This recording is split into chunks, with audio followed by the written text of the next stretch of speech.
When you look at Mars today, it appears to be a barren, dusty world with only a very thin atmosphere.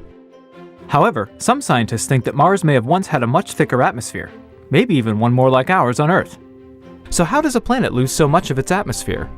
NASA's MAVEN spacecraft will help give us clearer answers when it studies Mars's upper atmosphere, but scientists think that several processes may have had an impact over billions of years.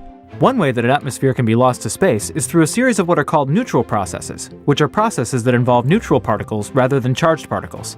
On Mars, for example, atoms and molecules of hydrogen gas can be found in the upper atmosphere, and they often collide with each other as they make their way around. For the most part, the molecules are still bound to the planet by gravity. However, if a fast-moving molecule collides with another molecule at the right angle, the molecule may have just enough speed to leave the atmosphere and be lost to space. As this process continues over billions of years, it, along with many other processes, can contribute to the disappearance of a planet's atmosphere.